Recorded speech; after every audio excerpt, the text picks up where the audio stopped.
নমস্কার বন্ধুরা, আশা করছি আপনারা সবাই ভালো আছেন। আমিও খুব ভালো আছি। বেশ অনেক দিন বাদে আপনাদের সঙ্গে একটা লং ভিডিও শেয়ার করছি। একটু প্রবলেমের জন্য আর কি লং ভিডিও শেয়ার করা হয়নি। আপনারা দেখছেন এটা ইস্কন মন্দির। হ্যাঁ, আমারই বাড়ির কাছে একটু দূরে আর কি এই মন্দিরটা রয়েছে।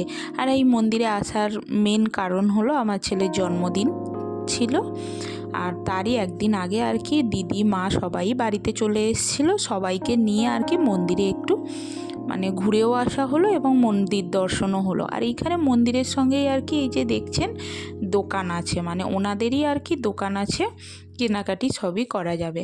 আর আমরা যখন গিয়েছিলাম তখন একটু সন্ধ্যা সন্ধ্যা নাগাদ, তখনই আর কি সন্ধ্যা আরতি শুরু হচ্ছে। আমরা গিয়েই সঙ্গেই আর কি ওখানে কীর্তনে অংশ নিয়েছিলাম। দেখতেই পারছেন আপনারা, আমি ছেলে দিদি সবাই আর কি পরিক্রমা করছি মন্দির। আর এই মন্দিরটা বেশি দিনের না, কিন্তু মিনিমাম ওই 1-1.5 বছর থেকে 2 বছর। আমার যদি ভুল হয়ে থাকে, আমার বাড়ির আশেপাশে যদি দেখে থাকেন ভিডিওটা, অবশ্যই একটু কমেন্ট করে বলবেন। আর এখানে কিন্তু বাইরের পরিক্রমা হয়ে যাওয়ার পরেই কিন্তু মন্দিরের পর্দাটা সরিয়ে দিল, মেন ভগবান যেখানে আছে সেখানকার পর্দাটা আর কি সরিয়ে দিলেন। এবার হবে ভগবানের আরতি। আর এইখানে ছিলেন আর কি রাধা গোবিন্দ, জগন্নাথ, বলরাম, সুভদ্রা,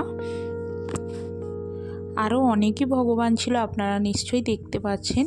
আর এইখানে প্রায় 1-1.5 ঘন্টার ধরে আর কি সন্ধ্যা আরতিটা হয়েছিল। আমরাও কিন্তু সবাই খুবই আনন্দ সহকারে এইখানে কীর্তনটা করেছিলাম। আর দাদা আমার জামাইবাবুর কথা বলছি, আপনারা হয়তো আমার শর্ট ভিডিওতে দেখে থাকবেন যে উনি খুব অসুস্থ ছিলেন, তারপরেই আর কি সুস্থ হয়ে এই ফার্স্ট টাইম আমার বাড়িতে আসছে, অসুস্থ হওয়ার পরে। আর ওনাকেও নিয়ে এসছি মন্দিরে, উনি তো এক ধারে বসে আছে, আর আমরা আর কি এই কীর্তন অংশগ্রহণ করেছি। আর এইখানে কিন্তু দেখুন আরতি হয়ে যাওয়ার পরে মন্দিরটাকে ঘিরে আর কি 3বার পরিক্রমা হচ্ছে, সেখানেও আমরা কিন্তু পরিক্রমা করেছিলাম। আর আমাদের থেকে কিন্তু আনন্দটা বেশি পেয়েছিল মা এবং 2টো বাচ্চা। মার অনেক দিনের ইচ্ছে, মা আমার বাড়িতে আসে আর মন্দিরটার কথা শুনেছিল আসাতে। মার ইচ্ছা ছিল যে যাবি চ না একবার ঘুরে আসবি, আমারও হয়ে উঠছিল না সময়। আর তারপরেই মা বলল যে ছেলের জন্মদিন আছে যেখানে, চ একবার ঘুরেই আসি। ওই জন্য সবাই মিলেই আর কি চলে এসেছিলাম। আর দেখছেন মন্দিরটা চারিধারটা খুবই সুন্দর। আমি তো ফার্স্ট টাইম গিয়েছি, আর আমার সঙ্গে আপনাদেরকেও একটু দেখিয়ে দিলাম।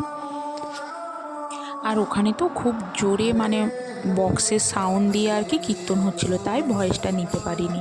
আর দেখুন ছেলেগুলো বাড়িতে কতই না দুষ্টামি করে বলুন, আর ওখানে গিয়ে দেখুন কীরকম হাতে তালি মেরে মেরে কীর্তন করছে, না দেখলেও মনটা শান্তি হয়ে যায় না।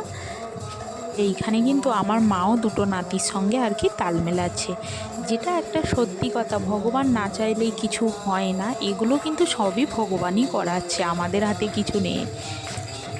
আমরা যখন ভেতরে ঢুকেছিলাম হাতে গোনা কয়েকজন ছিল, তারপরেই কীর্তন যতটা শুরু হচ্ছে এগোচ্ছে, তখনই আর কি লোক সংখ্যাও বেড়ে গেছে। আর দেখুন ওরা তো রেস্ট নিতে বসেছে, তারপরেই দেখছি ওরা পকেট থেকে দুজনে 2টো ছোট্ট গাড়ি বের করেছে, দেখছেন আর কি। দেখুন মন্দিরেও গিয়েছে গাড়ি নিয়ে। আর এখানে দাদা একটু আর কি ঘাম দিচ্ছিল, ওই জন্য দাদাকে আর কি একটু ফ্যানের তলায় বসে আর কি একটু জল খাচ্ছিল, রেস্ট নিচ্ছিল। আমরাও ওখানে একটু বসে পড়েছিলাম, কেননা আমরা ওয়েট করছিলাম। ওখানে ওনারা বলেছিলেন কীর্তনের পরে প্রসাদ দেওয়া হবে, এই যে দেখছেন খিচুড়ি প্রসাদ। আমরা ওই জন্য একটু ওয়েট করে গিয়েছিলাম। আর কি বলবো, খিচুড়ি প্রসাদটা এতটা সুন্দর হয়েছিল, এখনও অবধি আমার মুখে লেগে আছে। আমি যে এই যে ভয়েস দিচ্ছি না, দেখে এখনও আমার মনে হচ্ছে যদি আমি আরেক বাটি পেতাম খেতাম তাহলে মন শান্তি করে। সবাই খুব ভালো করে খেয়েছিলাম জানেন তো, মন ভরে। ওই এক বাটি খেয়েই মনে হচ্ছে যেন কতটা খেয়ে ফেলেছি। আর ওই মন্দিরের সামনেই আর কি একটা ফাঁকা মাঠ ছিল, ওখানেই ওনারা বলেছিল ওখানে গিয়ে আপনারা হাওয়াতে বসে খান। আমরাও দেখুন বাচ্চাদেরকে নিয়ে সবাইকে নিয়ে আর কি শান্তি ভরে আর কি খেয়েছিলাম। শুধু আমরা না, ওখানে যত ভক্তবৃন্দ গিয়েছিল সবাই ওইভাবেই খেয়েছিল। আর এই দেখুন আমরা টোটোতে এসছিলাম, যেইভাবে এসছিলাম এখন সেইভাবে বসবো আর কি, সেটা নিয়েই আর কি হচ্ছে। আর এইখানে দেখছেন ছেলেগুলোর এতটাই ভালো লেগেছিলো, আরও 1 বাটি করে ওরা নিয়েছে গাড়িতে যেতে যেতে খাবে বলে। ভিডিওটা যদি ভালো লেগে থাকে একটা লাইক করবেন আর সাবস্ক্রাইব করবেন। টাটা।